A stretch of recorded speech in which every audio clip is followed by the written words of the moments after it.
Now it's really burned. Oh, we're back. Sorry, guys. Sorry, it's grand final. What are we talking about? I'm still thinking. How are you, ladies and gentlemen? Welcome to the Back Yourself Podcast for the finale, the creme de la creme, the cliffhanger, going into the grand final week. I know there's been a lot of hype this week. The two best teams of the 2024 season playing each other, the two juggernauts, and we are hyped up in this MF. How are you, Christopher? How you feeling, Mate, my friend? excited for the grand final. Grand final week hype is here, and obviously we have the best two teams in the comp in back-to-back seasons. Last year we had the best two teams. This year we have the best two teams, but there's a bit more narrative in this one because it's Penrith and Melbourne, of course. You are the narrative king, sir, so I will be deferring to you throughout this podcast on that front. But it is a good point you make. Two best teams. Last year we saw Brisbane turkey slap both their opponents heading into the grand final. Same with Penrith, and the same garbage from Penrith and Melbourne this year. So we are expected to get a bloody good result out of this one. And, you know, thinking back to the last grand final, spread of 2.5, you saw Penrith around that $1.70 mark, regardless of how fucked up Broncos actually were playing throughout the entire season. And interesting that we've seen just a tiny bit of movement in Melbourne's direction where they're actually consensus 1.5 point favourite now throughout the week. Even after Nelson Asofa-Solomona, we did see him go to the judiciary with probably a 2.5% chance to get off, and they said fuck no, so they gave him 5 weeks, which I don't think he gives a shit outside of the 4 extra ones that he's getting. It's just the one that will probably they don't stick have with him for the rest of his year. life, unfortunately. I think they'll struggle without him week 1 next year when they play Tigers, but we'll talk about that obviously in the 2025 week 1 preview. But yeah, Chris, I guess we're happy that these two are playing each other. It's probably what all the fans deserve. Maybe not what the punters deserve. No, definitely what the punters deserve as well. I guess I'll just open with any thoughts that you have heading into this game. Do you think Melbourne deserve to be short favourites in this one, even without Nelson? Well, if we just go back to essentially last year this time, the grand final day, Brisbane were 2.5 point underdogs, and did they deserve to be 2.5 point underdogs? I don't think so. I think a lot of this case is because it's Melbourne. In this situation, if you just look at the lineups without, you know, a key enforcer in the middle of the park this week, I think they should just to make it very easy for punters. Literally, I reckon all these bookies should just like put it at $1.90 and just lock it for the whole week, regardless of how much money comes in. Like, it should be a pick 'em. I see the push on Melbourne. Like, they've played very, very good, but you know what? So have Penrith, and you can't really go either way. So right now, in my eyes, this should be a pick 'em. So look, you're getting 15 cents of value or whatever it is, 10 cents of value if you take Penrith now. Like, they have $2. Maybe you'll get to pick 'em on the day. Who knows? But overall, like, I think a pick 'em is the right thing for this game. And conveniently, back in 2020, Melbourne were also 1 point favourites in the grand final. This is narrative is all over this game. They were 1 point favourites in the grand final last time they played. And we know the result back in 2020. Will that result happen again is the real question. Am I getting into analysis or... No, I'm going to talk a little bit about pricing before I get into our predictions, our picks. Well, I think we'll be very transparent with the bets we're sending out in all 3 formats. Shout out to you boys on Premium. Obviously, you've seen 1 of the 3 so far. This guy's still cooking, but... I'm cooking. That's on the day. Come on, for the time being, I would say, I think purely pricing-wise, nothing to do with my prediction, I think they have the wrong team favoured by the same price. I would personally, after seeing Nelson go down, probably have Penrith $1.85 and have Melbourne $2, but I understand with the sheer just thrashing of the way that Melbourne have been beating teams down. I think in the last 4 games they've played, Chris, they probably averaged 42 points scored. We're going back to scoring 46 against Dolphins and 50 against Brisbane, and then 37 to Sharks and 48 against Wow, Roosters. that's bro. That's a really fucked up run of form where Penrith sort of turned it on going into the semis. Obviously, they lost that stupid fucking game to Raiders. Didn't look convincing in Fisher Harris's last home game against Titans where they closed at 22.5 and only won by 6. But obviously they flicked the switch like the champions they are. Insert Nathan back into the lineup and hold Roosters to 10 points and Sharks to 6, which in itself is extremely impressive as well. So, I would probably have just off the respect of what Penrith have done the last 4 or 5 seasons, I'd probably have them $1.82, Melbourne $2. Without Nelson, I think he probably shifts the thing half a point, 1 point, whatever the fuck you want to call it. So I would say that, but analysis-wise, I think we have a lot to unpack here. So I want to say, first of all, people are probably going to put this Penrith team, as far as the narrative goes, of, 5 years of Penrith, 5 years of Penrith, but this is not the exact Penrith team that it's been over the last 5 seasons. So you need to think that, okay, when they played each other the first time round, Cleary was 5 years younger, Luai was 5 years younger, Edwards was 5 years younger. So that's 3 of your spine players that have been around 5 more years and played in a bunch of these massive games.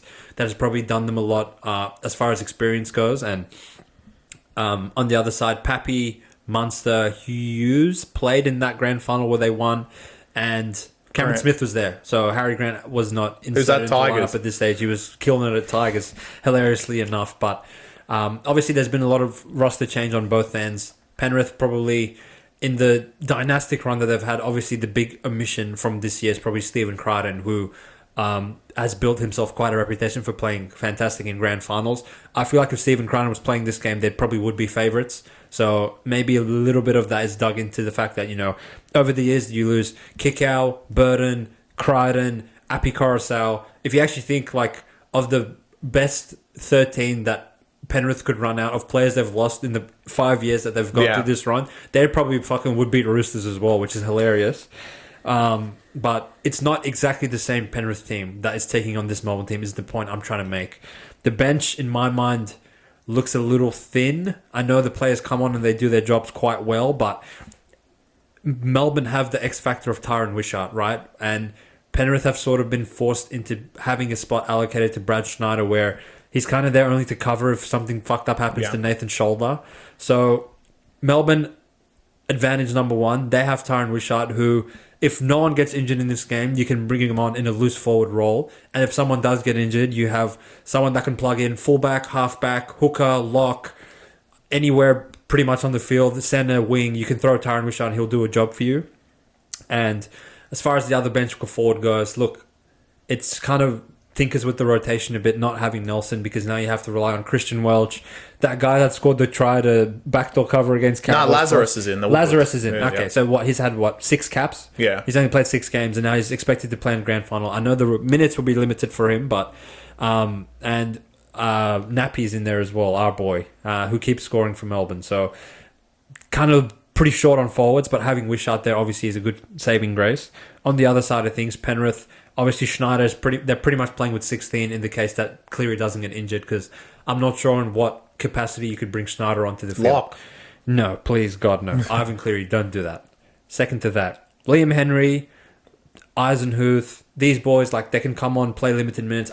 I expect Scott Sorensen to go on this one. They've sort of just been buying time for him. I think he will muster it up and give this one a go. So as far as the bench forwards go, I'd probably lean towards Penrith, but overall benches, I think they kind of cancel each other out, knowing that Wishart's there and Schneider's probably just there for cover just in case, Chris. Do you see it the same way as me? I do, but I don't like how Penrith are kind of playing to Melbourne's game. Okay. And if I was Ivan Cleary, you roll every dice you have, and I think you go with 4 forwards and just hope Cleary is okay. Because even Schneider coming in, do you really think they're going to win a grand final with Schneider there? And I understand he got that injury to his shoulder in the Sharks game. He said he was all goods, but we know he's carrying an injury. Melbourne most likely going to target him, etc. But your strength is through the middle of the park, and having 4 forwards just basically puts that intimidation into them. Now, obviously not having Nelson is a little bit annoying. Tui could be on the bench and then Lazarus out of the team. But there is obviously Sorensen is probably the more likely to be in the lineup, but because of the way Penrith are actually lining up in terms of their 17, there's one little man that could actually change a lot if he comes off the bench that I don't think has been spoken about all week. I did receive the call from Bellamy before that he is a chance, and it is similar to the Melbourne lineup that actually beat them 5 years ago. So if you guys know who I'm talking about Failonga, who's actually fit for this one. And When Melbourne beat Penrith in that grand final, they had both Brandon Smith and they had Hines on the bench.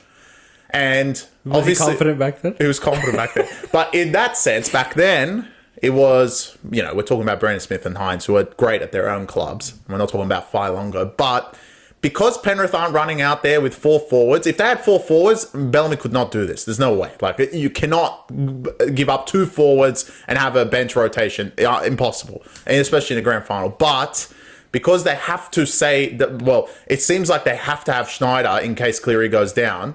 It does kind of favour Melbourne to be like, you know what? We're going to beat them in the spine, but you know what would really annoy them? Like Failongo coming on through the middle of the park. And I caution against that. I'm not saying like they should give up the middle of the park, etc. But You remember the last time a team tried to do this? I do remember. When was it, bro? No comment. But look, here's a chance. Does it make their offense absolutely insane? Of course.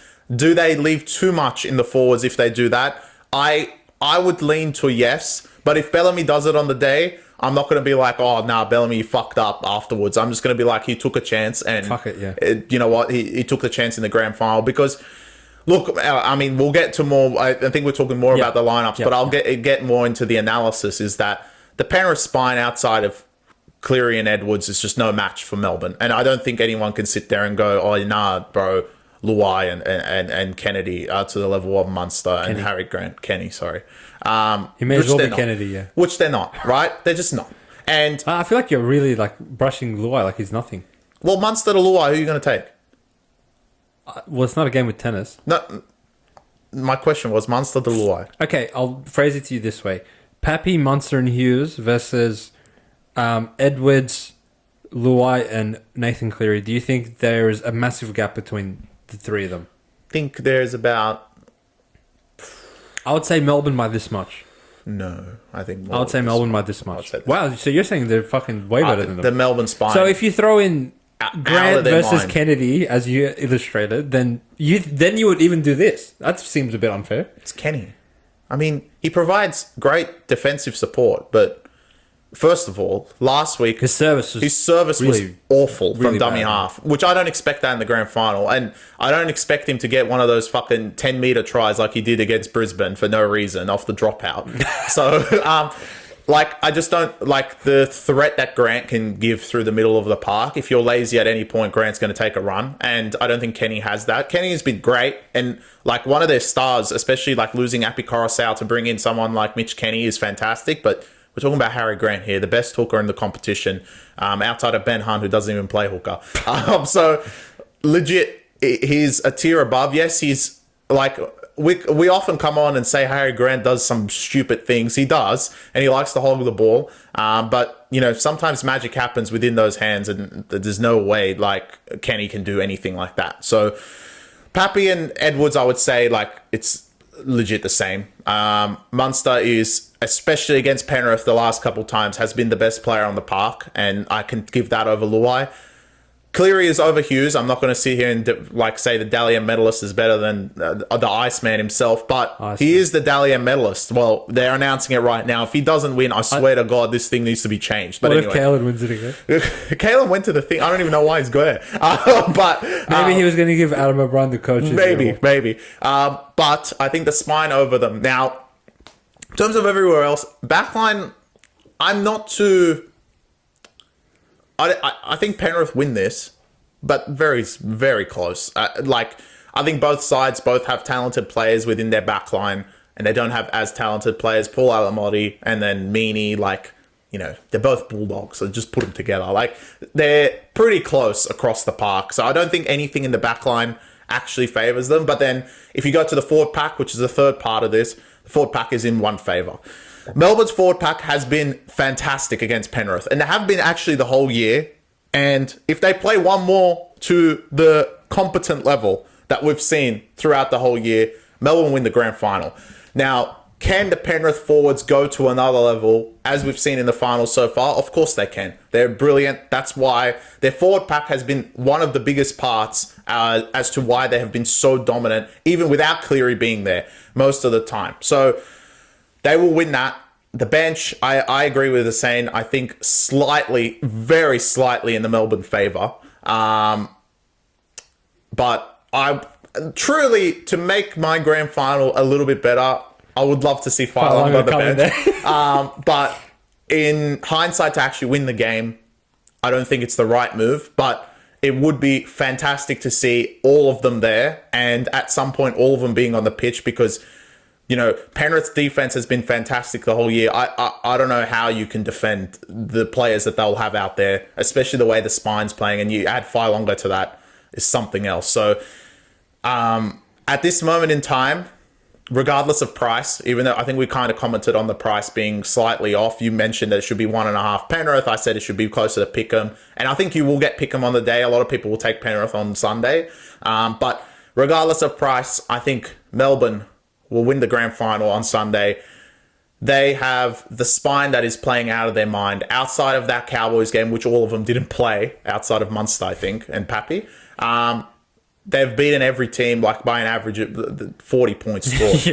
And look, Penrith, I know in the grand final it's different, and they've played fantastic in grand finals, but if Melbourne get to a case of scoring 30 points, I truly still believe Penrith will not reach 30. And if it's a high-scoring affair, this only goes in one direction. And it's as good as the Penrith lives off their defense, and if they're going to concede 30 points, I can't see them scoring 30 points at the other end. And I believe in the Melbourne spine to continue their trajectory of scoring points and score 30 points on Penrith, which I don't think Penrith will have enough to get their full-time score prediction. Before we get to like Clive, Churchill and stuff and your analysis first, I'm going to go 32-22. What the hell? To the Melbourne Storm. Wow. Is it overs? I just think they're going to. I mean, Ashley Klein might be doing this all day. I don't know. I feel like he's kind of starting. I think if it's the closer it is to an unders performance, the worse it is for Melbourne. If it is a high scoring affair, I can't see Melbourne losing this. So you think there's going to be 9 converted tries in this game? Yeah, I actually do. Fair enough. Well, you said like you did your Roosters score prediction and you were like Melbourne 30, whatever, and I was like, you think Melbourne's going to score 30? No, I saw them try. They scored 50, so maybe I'm just seeing it wrong. All right, I'm going to go back in time a little bit and reminisce. In this Penrith dynastic run, which of the 5 years they've made the grand final, I'm on record, and we've kind of said this, I've alluded to this throughout the year, that this is probably the weakest Penrith team out of all 5 years, in my opinion. The first year, they still had Kikau and Burton and Critter, and even though they were a bit ill-experienced, they were so dominant throughout the season that... And Coruscant. I mean, fuck me. What a star-studded lineup. They ran into a buzzer on game day. I feel like a lot of the lucky variable things didn't go their way to start the game, and they sort of hit the panic button. Cleary's intercept was sort of depicting of what their mindset was. They had all the ball in Melbourne's 20. Melbourne go score a penalty try, score some other garbage. Before you know it, Cameron Smith scoring on halftime to make it 20-0. And then Pappy comes out and just sets the fucking grass on fire, makes it 26-0. So they're like, who the fuck are we playing? All right, that was year number 1. Year number 2, they play Souths with Blake Taff at fullback. And that back yourself favourite.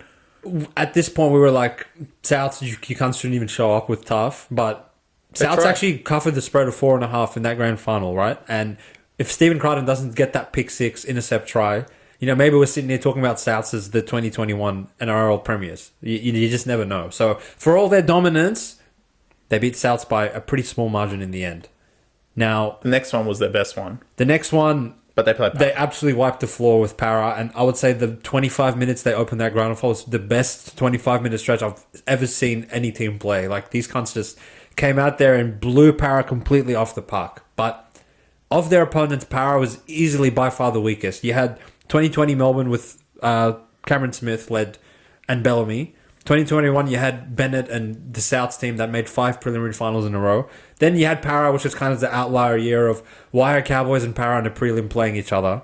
And then last year, agonizingly, I would say up until this point, like along with Melbourne in 2020, that Broncos team, you could even argue, probably had more talent than Penrith. And again, yes, they won. They won in like amazing fashion in the end. But Brisbane really, if the cunts just woke up to themselves, they should have beat them. Brisbane were the best team all year until the 65th minute of the grand final. Of course. And, you know, a lot of that's on Broncos capitulating. you give immense credit to Cleary and his troops for rallying and somehow getting a result. And all right, now they've won 3 in a row, and now they're back to square one playing Melbourne again. And I would argue still to this day that 2020 Melbourne team was even more fucked up than the current one, because you had Cameron Smith, I would say the greatest player of all time. And then you had Tino, who is now the captain of Titans, Hines, who is now the quote-unquote best player on Sharks and Dahlia medalist, and Brendan Smith, who's the fucking New Zealand international hooker, all coming off your bench, for God's sake. But the current form that the Melbourne team's in, when I actually go back and think that, all right, you had big stretches of this season without Munster, big stretches without Pappy. Grant missed a couple of games with niggling injuries, so did Hughes. So you only really saw all 4 of this spine play together towards the back end of the season, and genuinely, as soon as they all got in the park together, every game's been 50-0 with these guys. Which is really, really fucked up. And it's one thing to acknowledge that Melbourne spine is just insanely talented and whatever, but to actually see the product in the field is really scary of what the hell these guys are capable of doing. And there has been little chinks in the Penrith armour throughout the entire season of, wait, why did they concede that try when in the last 4 years they would never concede that try? Or why did that outside back make that decision where if that was Critter or Burton, they would never do that? Or why did they fucking knock the ball on their own 10-metre line and give Sharks the ball for the 50th time? Sure, they defended their way out of it because it was Sharks, but if you give Melbourne that same possession, I'm not sure you can be able to hold them off the same way. So naturally, I'm already somewhat leading Melbourne because of the past 6 weeks of what Melbourne's done. And for the whole season of Penrith have dropped a couple games, really relied on Nathan Cleary to save them in other games. But again, Penrith have been very impressive in their last 2 outings, so I'm not going to take too much away from them. But what I really think when I see this Melbourne team, and I still have this concern even based on preseason expectations of what I expect from their forwards of, all right, going into round 1, I did not trust Sean Bloor, Trent Liero, Josh King, Alec McDonald, Tui Kamakamika, a 55-year-old Christian Welch, and now you're detracting Nelson out of that, and you're going to bring him up against what I would perceive to be probably one of the best forward packs in the history of the sport in what this Penrith team's been able to achieve. Because, sure, they've lost Kickow and they've lost some Capewell. Wow.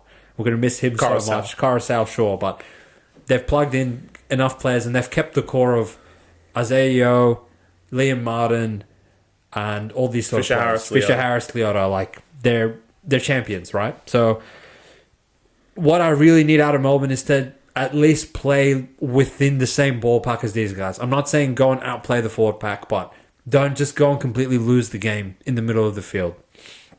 But what I can say and what I draw confidence from is these 2 teams have played each other twice this season. And you look back at round 1 where Cameron Munster didn't play. They opened at Amy Park. They're coming off losing 38-4 to them in the most recent game they've played in the preliminary final of last year.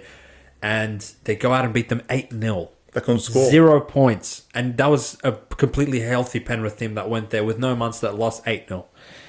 So you fast forward to about 7 weeks ago where they played each other at Bluebet Stadium, which traditionally, these guys never lose there, right? But they went and conceded 26 points to Melbourne. And Melbourne, for all you can say about them, having a sin bin in that game and somehow pulling a rabbit out of the hat to beat them head-to-head at come full time, if they truly had incompetent players in their forward pack that you couldn't trust on, I don't think they can go and beat them twice in the situations and circumstances that they did beat them, minus Munster in week 1 and with the sin bin and all that happened in week 2, Penrith having all the momentum in the last 10 minutes, but not really quite getting there. So in saying that, the way the spine's playing at the moment for Melbourne, I'm not going to scoff at Edwards, Luai and Cleary to that extent to be Melbourne's way better than them and Penrith can't compete with them, but I can't get in front of this Melbourne team again at essentially what is going to be a pick and price on game day, knowing that if you just snooze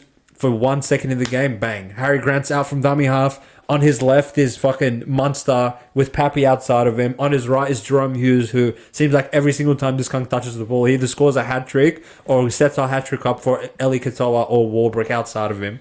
And I know that, all right, if you look at the past couple grand finals and past couple finals games, Penrith conceded 28 to Melbourne, lost, evidently. conceded, 10 or 12 to Souths, held them to 10 or 12. Maybe if Latrell plays, they don't get to hold them to 10 or 12. They held Para to 8 points, so Para's never going to win, only scoring 8 points in that game. And they held Brisbane scoreless for the last 25, 30 minutes, where if Broncos realistically get one more try, I don't think Penrith can mow them down from that variable. So, do I trust... If there is a team I would trust to go and somewhat put this Melbourne juggernaut of an offense in a bind, it would be Penrith. And normally I would lean towards the better defense and better forward pack come the grand final. But at the end of the day, this Melbourne team, I truly think there's no one in this world that can actually put a stop to the juggernaut of offense that they've put on display. I know Chris said Manly's the best offense at some point and Sharks was the best offense. And I was like...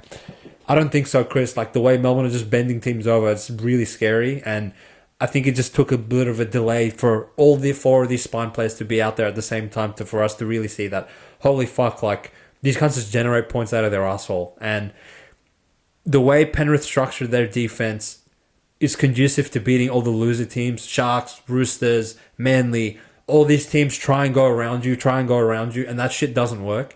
And traditionally, the only teams that have given Penrith trouble has been Melbourne, play through you with good spine play. It's not like their forwards overrun you off the park, but if you give them a little bit of a quick play of the ball, no one can defend these guys. Para, who just play through offloads for 80 minutes, they don't give a fuck about anything. Eventually, it has been a better approach than trying to go around them. That's the very least you can say about Para. And the only team that somewhat could get around them was the South's left side brand new offense where they could just score against anyone. And also Broncos was just sheer athleticism and pace was just walking through these cunts. So I don't think Penrith have the personnel to hold Melbourne to under 18 points. And I don't think Penrith can get 20 against Melbourne. So I'm locking Melbourne in to be victorious in this game. I think the full-time score will be 22-14 and Melbourne will be your premiers for 2024. They have been the best team for the entire season. They had the opportunity to rest their players 2 weeks out from finals because they were so far ahead of the pack. They have beaten Penrith twice already, and I feel like this is now the best version of what Melbourne have produced for the entire season. So in my mind, I don't think Penrith have it in them to be able to turn the results from the first 2 times they played each other and now put a stop to this Melbourne fucking offensive juggernaut and just annihilation of teams. Obviously, Penrith are too good to get annihilated, so that's why I will put a winning margin of about 6 to 8 points for Melbourne, but I do think Melbourne get the victory in this one, Chris. All right, mate. We're on this last game of the year. We're on the same side. I think we'll go into some predictions, tips. Sure. Yeah, let's do it. We'll go from there. I will announce, we already set our scores. Yes. I think Melbourne will get to 30, but I would love to see big time overs, but not for the sake of the best bet. So I've gotten a little bit creative in this game. I don't think there's much value on either side. As I said, I'm tipping Melbourne to win, but I feel like you have to sort of favour Penrith based on what they've been able to achieve over the last 4 or 5 seasons. And not having Nelson. Obviously, I feel like if Nelson was playing, this should be $1.80, but without Nelson, should at the very worst case be a pick'em. It's going to be a pick'em. I'm not going to send out Melbourne thinking that they're not actually the odds-on value. So I think Penrith are involved, and it's a grand final. So it has unders written all over it. And for that case, I'm going to buy an extra few points with Melbourne and buy an extra few points on the total that will get us to $1.90. So what we've sent out is Melbourne plus 8.5 on the handicap, because if they go and lose by more than 10, I've seen everything. And we're going under 48.5 total points, which will get you $1.85 on tab. So I think that's the best way to play this game. Well, which I hope your prediction is wrong for that case, because apparently Melbourne's going to get to 50 by themselves, which has really hurt me. I mean, I don't know if it'll hurt you or you'll start giggling. I might giggle. Yeah. But we'll get into more the bets that sit with me, really. So first of all, Clive Churchill medalist. I'm going to give you guys... Look, you can't go away from... If Melbourne are going to win, you can't go away from the spine. And I truly think their year has capped off so well that it's going to end in perfect fashion. So I'm going to go Jerome Hughes to win the Clive Churchill medal. I think he's going to cap off his Dally M medalist with a Clive Churchill medal as well, and absolutely show how good Melbourne were the whole year and how good he was. If you want a Penrith play, because if you guys think we're absolutely idiots, I'm not going to pick someone from the spine for Penrith, because I think the way their method of victory isn't through the spine. Their method is through the middle of the park. There's only one man that has been playing actually out of his mind, even though, he doesn't get a lot of praise, Isaiah Yeo. So you'll probably get some value on that as he's a lock, but he's probably going to play 80 minutes. He will play 80 minutes with the bench they have. And he's instrumental in everything Penrith do, especially through the middle of the park. And if they're just going to roll over the Melbourne Storm through the middle, he's going to be the man that's going to really stand up. So I'm going to go Isaiah Yeo if you're going to Penrith play. On the other side of things, if Melbourne win, I feel like it's too poetic for Hughes to just win Dally M, win Clive Churchill, win MVP of the fucking basketball league as well. Like, I think, and there's actually no logic to back this up. This is the first ever gut feeling prediction I'm giving out on the pod. I feel like Harry Grant will win it for no reason. So I would laugh. I'm going to say Harry Grant for Melbourne. And on the other side of things, I feel like the only way Penrith can win is if they just win through brute force and intimidation in the middle of the park. And I feel like there's one player that epitomizes that for them. I will say Liam Martin will be your Clive Churchill medalist if they win this game. I can see him potentially scoring, and I know they've had a bit of a running battle in the build up to this game of Cameron Munster saying, I want to kill him, and Liam Martin saying, I want to kill Munster. So Liam Martin is that one player that even like in the Origin series he's really puts his hand up for the big hits, tough carries, and I feel like that will epitomise what Penrith have been as a dynasty for the last 5 years. So I'll say Liam Martin for Clive Churchill. All right. Well, should I do on the fly same gamer? You could, mate. If you feel like confident in cooking, then all right. Who do you think is most likely? Which area of the field do you think Melbourne are most likely to score in this game? Seeing as you think Melbourne will win. Look, if Bloor wasn't so shit, I would say Bloor. But usually they'll go to Katoa. All right, the easy one in my book would be Xavier Coates. Has the height advantage. They can kick the ball in the air. Hughes has been putting it on a dime. I think Xavier Coates gets over. In terms of the odd pick, because I love an odd pick. You love a roughie, mate. That's I love a roughie. Harry Grant. I was going to say Harry Grant, but I'm going to go a real roughie. Real inbred. And I truly think this will be in the last 20 minutes of the game if it's going to happen. I'm going to go Tyrone Wishart again. He's going to come on and score again. I think he has been so good this year and honestly deserves a grand final try. He's plugged in wherever they needed him. And I think off the bench, especially with the case of, okay, even if you bring Schneider off the bench, Penrith, sure.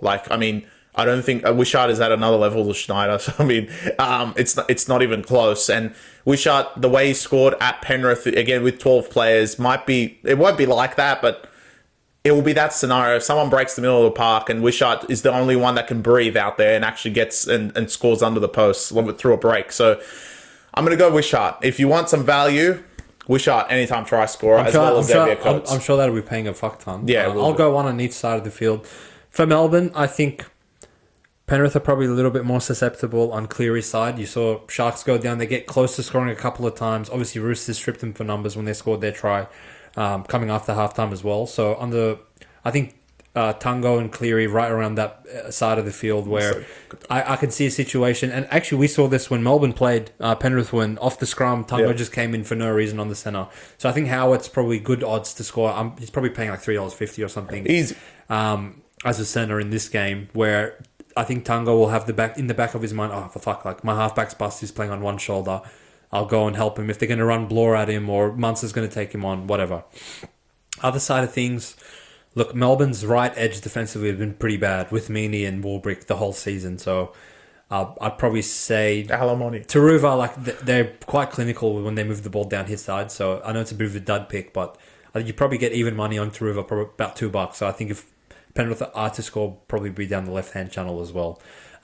Chris, is there any suggestion in your mind that Cleary might get hurt or he might not play to his potential knowing that he's banged up in this one? No, I don't. Is it a concern in your mind? No, I think I'm thinking it has full strength Cleary, as best as you can play. Because he looked bloody good last week. Right? We saw 2 weeks ago Turbo play with four needles, and he still split the middle of the park of the Roosters, and he was definitely more banged up. Radley's been out there, and he was absolutely banged up, but he still ran out there. I don't think Cleary is too much of a concern. Look, if they do, I expect Melbourne to put a lot of traffic on him, and like that's the Melbourne way. Find the weakness and keep attacking it.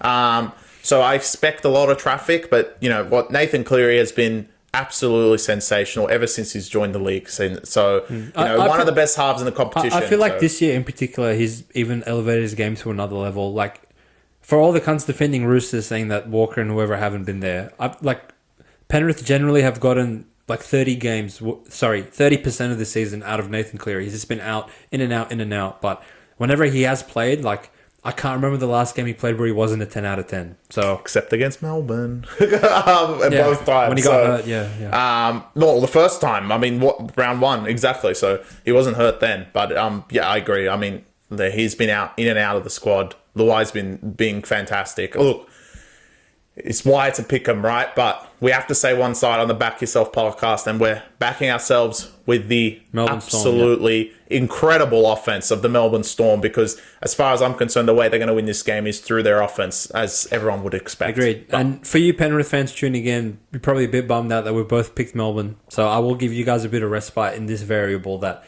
you know what, like, the more I think about it, if Penrith beat these cunts, knowing all the talent they've lost over the last 5 seasons, and us coming on saying, all right, like, it's hard to go back-to-back. They go back-to-back. All right, you probably can't three-peat. Brisbane should beat you.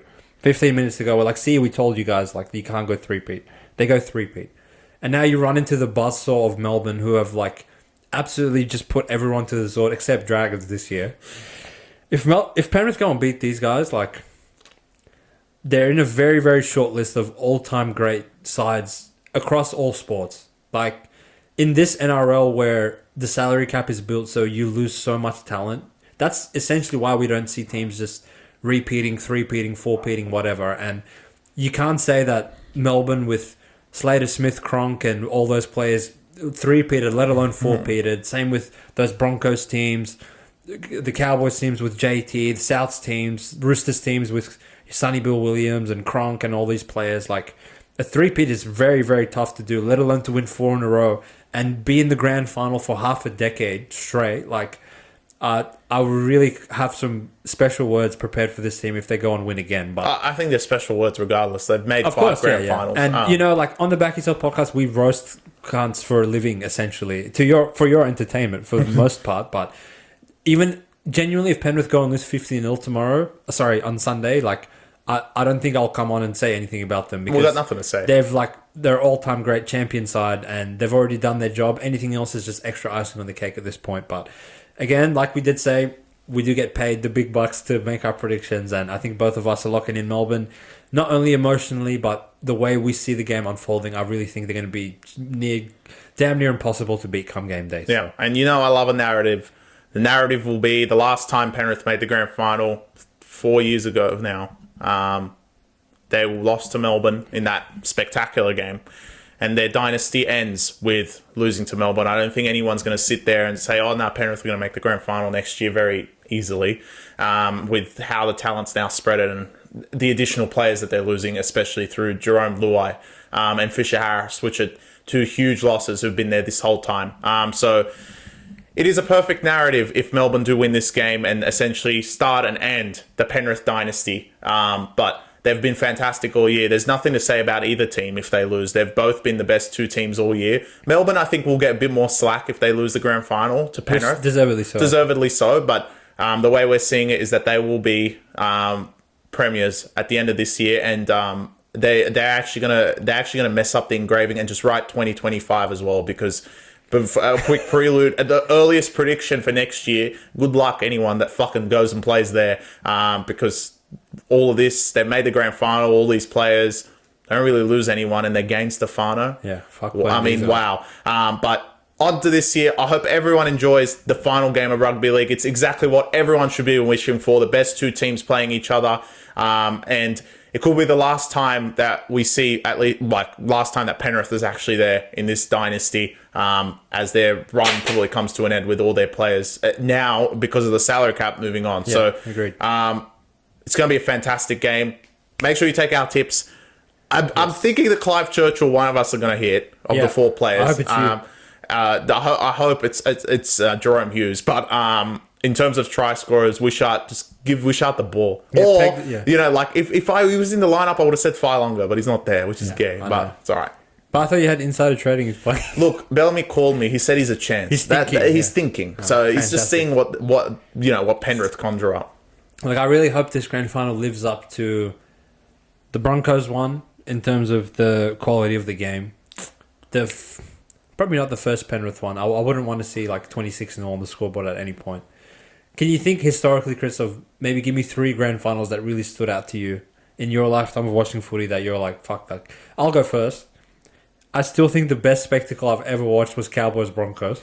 I mean, yeah, because that is historic. I still can vividly like put myself in the exact position I was, where I was a 14-year-old kid, and seeing Feld, fuck me, and seeing JT hit the post, go on a field goal. Ben Hunt obviously, unfortunately, dropped it in early Dragons form, and then obviously I would say the Roosters mainly one was actually insane. The one with Tupou climbing the fucking Mount Everest to score the first try, and then Manly going up big, and then Jennings having the put down 1 meter before the dead ball line. I thought that was a very good back and forth contest as well. And then actually, I think this one gets underrated in hindsight, was probably the Sharks Melbourne one was insane as well. I was going to put that at first. Yeah, these teams like absolutely killed each other. Yeah, they're out for blood. Yeah, and then when Fafita scored, like I thought the stadium was going to erupt.